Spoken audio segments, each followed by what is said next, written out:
چند پیش در سامانه‌های اجتماعی یک نواری پهن گردید که دقت بیشتری کارشناسان ساحه ورزش و علل خصوص تمام همون نفرانی که میل به ورزش دارند جلب کرد و بعضی‌ها حدس می‌زدند که این نفر یعنی از تاجیکستان است. بسیاری‌ها به اون باور بودند که این نفر از بلژیک است و یا که از دیگر کشورهای اروپایی، ولی ما اهل گروه تلویزیون جهانما آمدیم به کشور اروپایی که با این نفر صحبت داشته باشیم.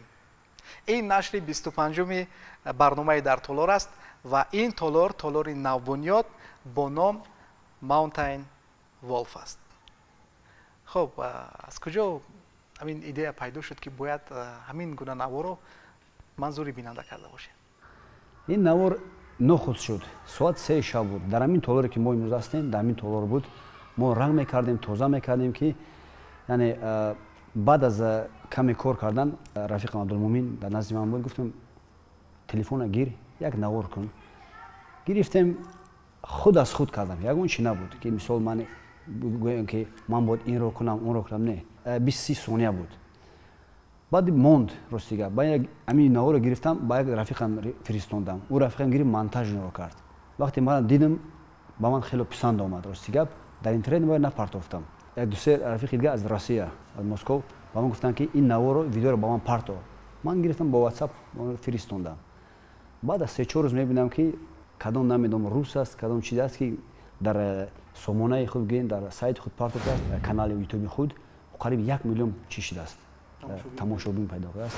ولی اون شهروند روسیه چندو شما رو خوب معرفی نکرده است، چرا که اون میگوید که این نفر در کدام یک ساختمانی همون فدراسیون روسیه کار و فعالیت میبرد. Да, на стройках в России появился боец. Вы только посмотрите на исполнение его техники. نه دوستان عزیز، این نفر در تاجیکستان است، در مرکز شهر دوشنبه که تالار خود را برای تمام ساکنان پایتخت باز کرده است و هر نفری که میخواهد تمرین درست و تمرین خوب و میخواهد خود را در آینده یک قهرمان ببیند البته سر بزند از این تالار با نام ماونتین ولف. همون هنرنمایی که شما نشون داده یگان مضمون دارد؟ این یک نمود کاتا است، کاتای کاراته و آمیخته با مایتای است. مایتای یعنی کینگ بوکسینگ.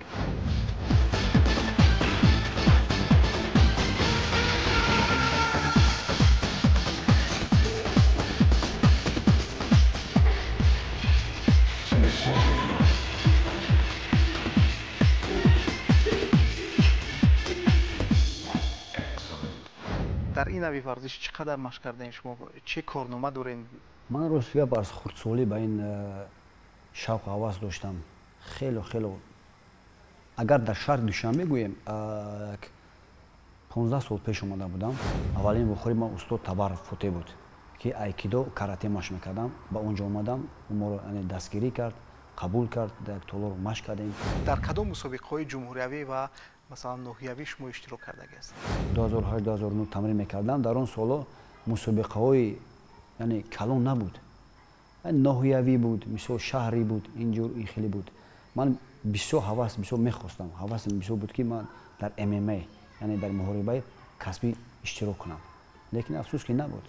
فقط در میچویی که خرد بودن، یعنی بین زال بین تالارهای ورزشی ما میرفتیم. در یک ماه 1 بار 2 بار، در 3 ماه 1 بار مسابقه میشدم، میرفتیم مسابقه میکردیم. در اشکوشیم شما رو کی درس میگفت؟ اگر این خیلی اولین قدم من در ورزش پدرم است که مثلا از خردسالی ما رو با همین ورزش ما رو شوق هوسمند میکرد. پدر من خود هم ورزشگر است. بعد از اون اماکیم گوشتینگیر بود، یعنی گوشتین تمرین میکردم. بعد از اون یک شخص دیگه اومده بود که کاراته ما رو مشق میداد. کاراته مشق میکردم. کسبی نه، یعنی غیر کسبی مشق میکردیم. گزارش از تالار ناحیه اشکوشیم با تالار شهر دوشنبه، مربی در شما چی کمودی رو دید؟ کمودی خیلی زیاد بود و هست تا حجرم از یعنی چخیلی که میگن علم این به آخر است. نمیفهمیدم اصول ها رو. اصول های عادی رو میفهمیدم که کینو میدیدیم در آینه نیلگون میدیم، همونا رو ما خود ما تکرار میکردیم. ولی اینجا که اومدیم اینجا شهر است. در شهر با امکانات خیلی زیاد است. یعنی آدمایی که در همین نمود тамрин мекунанд касбӣ хеле зиёд ҳастанд. гурӯҳи худро ягон маротиба ба ноҳияи ишкошин бурдед, чаро ки онҷо бисёр ҳавои тоза аст ва барои варзишгар, алал хусус барои варзишгар ин хеле муфид аст. бале мо ду бор рафта будем, ду бор бо устод Табаррук Фотеҳ ва ду-се рафиқи дига қариб 2 ҳафта дар хонаи мо истодам. Яъне мо нақша дорем ки ҳар сол бояд бирем, ҳар сол. ва барои рафиқони ман хеле писанд омад, хеле писанд омад. мо наворҳоро ҳам дорем, ба кӯҳ ҳам рафта будем. инҷо ки дар бораи кӯҳ сухан кардед, як наворро дар сомонаи иҷтимоии шумо ман дидам, 50 килограмм боро ба сари ҳалқа мекунед. ин ҳамон дар ноҳияи ишкошин буд? ин дар Варзо буд, соли гузашта буд. бале мо 3 кас 4 кас будем. дар он ҷо устод Табаррук Фотеҳ буд ва ду-се рафиқи дига буданд. яъне қариб 200-300 метр роҳ буд, кандар баланд буд. касе ҳамеро гирад то он ҷо давад, яъне бо 30 сония ё 20 сония. аввал ман роз шудам, гуфтам биё ман мекунам. яъне натиҷа ин буд ки ман дар ҳамон сонияу дар ҳамон дақиқае ки шарт задем, ман расидам дар он ҷо. сабаб чӣ буд ки шумо ба кишвари давлатҳои араб сафар кардед? ман он ҷо рафтам ба хотире ки мехостам мураббӣ шудан, варзишгари касбӣ шавам. мақсади ман ба ҳамин хотир рафтан буд. нафароне ки дар ҳамин мураббиҳои касбӣ давом медиҳанд, тамрин мекунанд, карияри худашонро то 29, 30, 31 яъне баҳс мекунанд. ман ба шумо мегӯям ки хоб бовар кунед, хоб не, лекин ман дар 30-солагим бори аввал дар варзиши касбӣ иштирок кардам. чӣ гуна буд? ҳариф аз куҷо буд? ҳариф аз урдун буд, яъне вай 7-0 ба фикрам буд. агар ман хато рекорди накунам, касбиаш? рекорди 7-0 буд, аз ман 0-0 буд.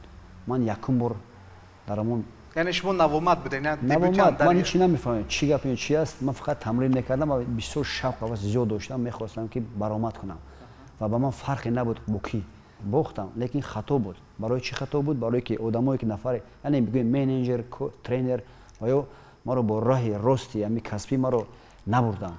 худи онҳо ҳам иштибоҳ карданд ва маълумот надоштанд. фақат диданд ки ман бисёр сахт тамрин мекунам. ба ман гуфтанд ки мехоҳӣ баромадам? гуфтам бале мехоҳам. рафтам баромадам, хуб иҷро кардам. дисквалификатсия онҷо гирифтам. Дисквалификатсия яъне ки ягон зарбаи мамнӯъ задед? дар экрани калон нишон доданд, ӯ зарба мамнӯъ набуд. ӯ ҳариф фаҳмид ки бохта истодааст. ман дамо иштибоҳ кардам, ман задам ӯро дар китваш ва ӯ рӯша дошт. доварон ман чӣ карданд? ман карданд. баъд дидам ки дасти ӯро бардоштам, манам ҳайрон мондам. баъд ба ман гуфтанд ки дисквалификатсия шудӣ. вақте ки дисквалификатсия мешавӣ, ғалабаро ба ҳариф медиҳанд. ин агар хато накунам, шумо ба фикрам ҳангоми дар партер будан, аз партер хеста ҳамун лаҳза шумо ба ӯ зарба задаед. баъзан вақт варзишгаро дар ҳамин ҷо бисёр иштибоҳ мекунанд. як маълумоти хубе аст барои нафароне ки дар даруни ҳашкунҷа медоранд ва бори аввал ки баромад мекунанд, ба ин хатогӣ бояд роҳ надиҳанд. бори аввал буд ва ман қонун қоидаи он fight night ки онҷо буд намедонистам. ба ман нагуфтанд рости гап. чанд сол онҷо буде? 8 сол қариб. чанд набард доред дар онҷо? ман 10 то муҳориба дорам. ҳам дар MMA иштирок мекардам, ҳам дар кадин ва дар майтай.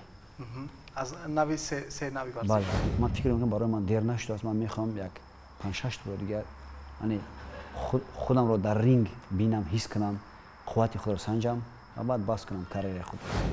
бештари рақобатҳои шумо бо киё буданд? аз кадом давлатҳо буданд? филиппин буд, бо урдун буд, бо австралӣ буд, бразилӣ буд, бо ӯзбекистонӣ.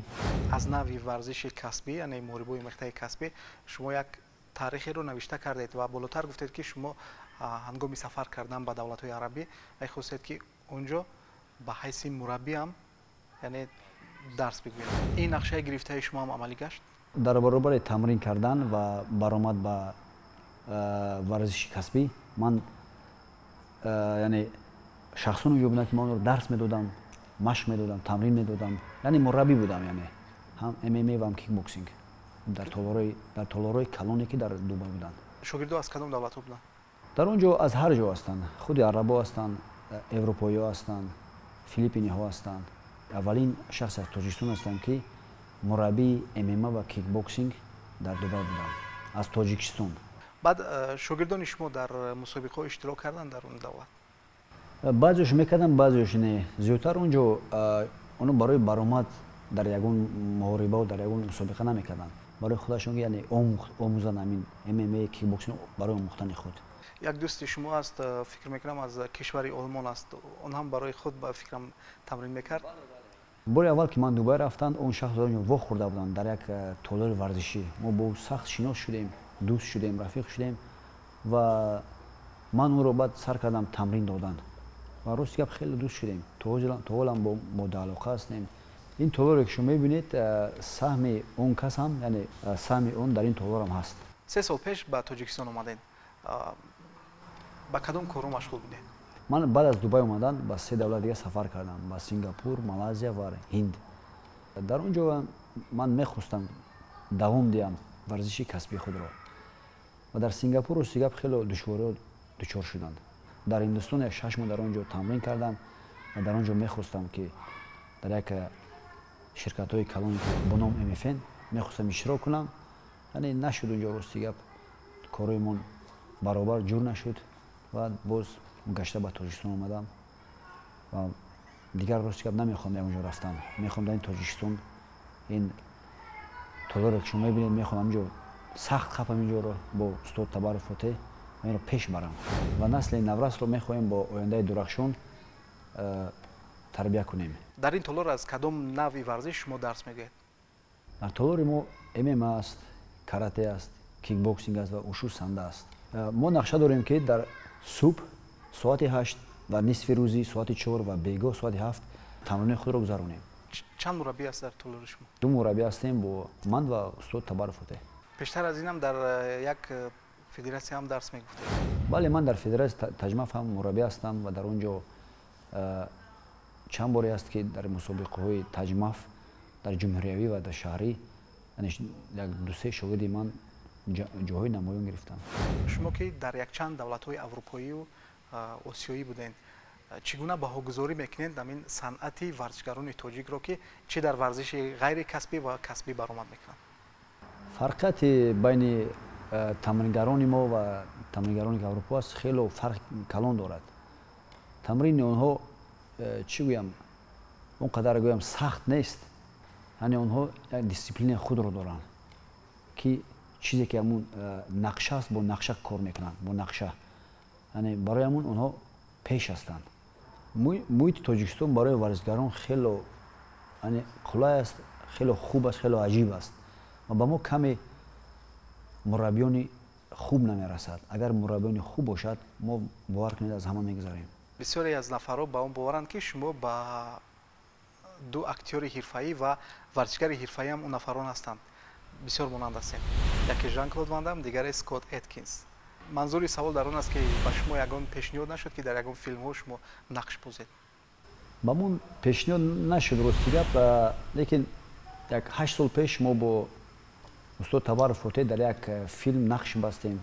ба хиёли ман ки экшн ҳам набуд. ҳамун навре ки аз мо гирифтан он ҷангӣ буд, яъне экшн буд камтарак. мо дар он нақш бозидем. Музаффар Шодиев коргардони ин филм буд ва номи филм Кин. агар пешниҳод шавад ки дар ягон филм баромад кунед? чаро не? мо мухлиси филмҳои экшн ҳастем. мо тайёр ҳастем. дар асл шумо ба кадом варзишгароне ки берун аз Тоҷикистон, масалан варзишгарони хориҷ пайравӣ мекунед?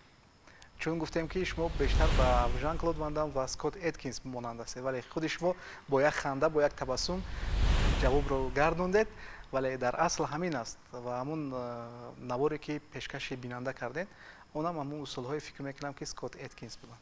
бале, он аз усулҳои Скотт Эткинс буд. чанде яъне бо по паридан, ҷаҳидан аз усулҳои он шахс буд. рости гап, ман он қадар ба MMA пайравӣ надорам, яъне ба UFC ё ки ба дигоҳшия. ман зиёдтар ба чӣ гуфтам каяк. дар он ҷо хеле қаҳрамони худо доранд ки яъне Рамон Декер аст, Сиан Шай аст, Буакао аст ва дигарҳо ҳастанд. ман ба онҳо пайравӣ мекунем. чӣ нақшҳо ҳаст? нақшҳои мо хеле зиёд аст. бо устод Табарру Фотеҳ мо мехоҳем ки на танҳо дар Тоҷикистон ва мехоҳем балки берун аз Тоҷикистон шогирдои худро бурда, яъне дар давлати Чин, дар Аврупо бурда, яъне мусобиқа гузаронем ё ки семинар гузаронем. ва нақшам ҳаст ки дигар мураббиёне ки фаҳмишино хубтар аст дар сатҳи ҷаҳонӣ ҳастанд мехоҳем даъват кунем инҷо каме ҳам боша ки омӯзем ва ба шогирдони худ нишон диҳем ва дарс диҳем ки онҳоро фаҳманд ки сатҳи ҷаҳонӣ чӣ асту ва ғайр аз касбӣ чӣ аст. инро мо нақша дорем. ба шумо дар корҳои дар пеши содаатон барор мехоҳем ва умед мебандем ки пас аз чанде ин наврасоне ки ба ин толор яъне толори навбуниёд қадам заданд аз онҳо мо чеҳраҳои муваффақи варзиши муҳорибаҳои омехта, кикбоксинг, ушу санда ва каратеро бибинем ва дар фарҷоми барнома мегӯем ки ин нашри 25-уми барномаи дар толор буд ки аз толори Mountain Wolf манзури шумо гардид. То барномаи баъдӣ ва муҳимтар аз ҳама ба варзиш машғул шуданро фаромӯш насозед.